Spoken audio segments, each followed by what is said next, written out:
Hello, and thank you for taking the time to join us for what I hope you'll find to be a highly informative Q&A session focused on financing for your build on your lot home. I'm Ashley Wittenberger, your Build on Your Lot consultant with David Weekly Homes, and as always, I'm here to help guide you through the process of building a new home on your own land. Hopefully, you've already had a chance to attend or view a recording of one of our Build on Your Lot seminars, either in person or virtually. If you haven't already, email or text me, and I'll be sure to get you a link to one of our seminar recordings.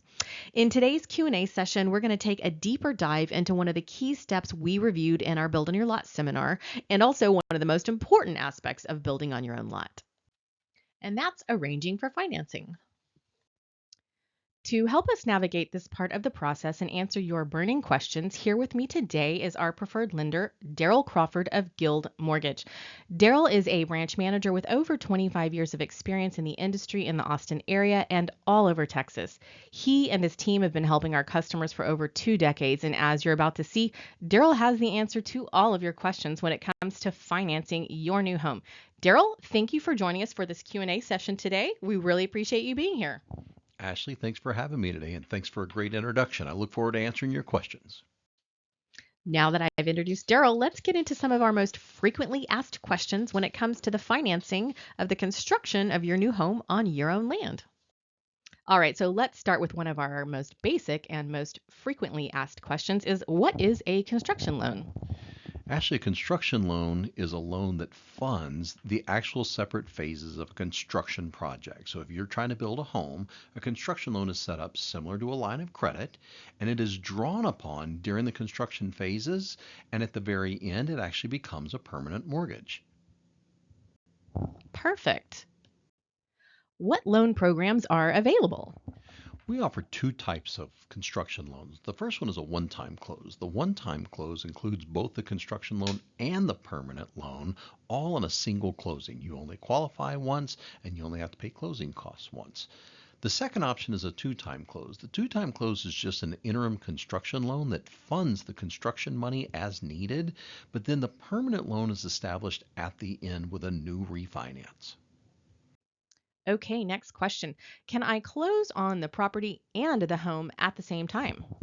Actually, that answer is absolutely yes, but it isn't typically how we would do something. And the reason for that is when you find the perfect piece of land, that seller is typically not your builder. And that seller wants you to buy their land and then build whenever you're ready. They don't want to sell you the land and wait for you to start the construction loan to actually get paid for the land. So typically we break those down into two separate transactions. First, a land loan, and that land loan then is paid off by the construction loan so that the land seller isn't waiting for those funds. But if the land seller was willing to wait until we had your contracts, plans, and specifications and could also close the construction loan, the answer is absolutely yes, we could do it together. How much will I need for my down payment? That's always the number one question when it comes to a construction loan, and the answer is I don't know. And the reason I say that is land equity often becomes the only down payment you need on a construction loan. But if you're just buying the land and you don't have quite a bit of equity in it, there is a chance you'll need 10 or 15 and sometimes even 20% down. What I will tell you is 90% of the time, the land equity that exists at the time of the land closing is enough for us to move forward without further down payment. Okay, so next question. When can I lock in my interest rate? All right, this is the second most asked questions on construction loans. And actually, it depends on which product we use. In a one time close, you can lock your loan right before we close the construction loan, which happens at the beginning of the construction project. Usually, a 30-day lock right before we close would be typical for that. And then that rate is good for all 30 years if that's the product we're using. If we do use the two-time close where we're doing an interim construction loan, then the permanent lock happens about 60 days before the house is complete. So depending on the rate environment, sometimes one is better than the other. So, speaking of interest rates, do the interest rates float down for the permanent loan? Well, back to the last question we were talking about. In the two-time close, yes, you're actually locking current rates at the end of construction. So if rates had gone down during that time frame, you'll actually end up with a lower interest rate at the end. On the one-time close, there is not a float down, but there's also a common sense refinance option. And what that means is if we get to the end of construction and you had locked in 8% and today's interest rates are 6%, the refinance costs are very reasonable on a construction loan, and you can get that new interest rate by doing just a simple refi. Do I need to sell my home prior to starting construction on this new one? Most of the time, that answer is no. If you have good equity in your home right now, and we can prove that we could get enough rent on that home to cover the payment if you didn't sell it, then no, you wouldn't have to sell it unless you needed the proceeds from it for the down payment. As we had mentioned earlier, a lot of times you don't need a down payment. So lots of times it's not necessary to sell your current home first. All right, then, what if someone still owes on their land? The first draw on a construction loan would go to pay off the land. So we are going to include any land payoff in the new construction loan. So let's just say you needed $700,000 to build a new house, but you still owed $200,000 on your land. We're going to give you a $900,000 construction loan to pay off the land and include the construction costs. What should I expect the closing cost to be? Um, Closing costs on a construction loan typically are about 2% of the loan amount. So if you're going to borrow $500,000, the closing cost would be about $10,000. But the larger the loan amount gets, the less of a percentage it is. About the most closing costs ever become is around $18,000, and that would be on a $1.2 million close. All right, one of the most popular questions we're hearing right now is, should I wait for interest rates to drop?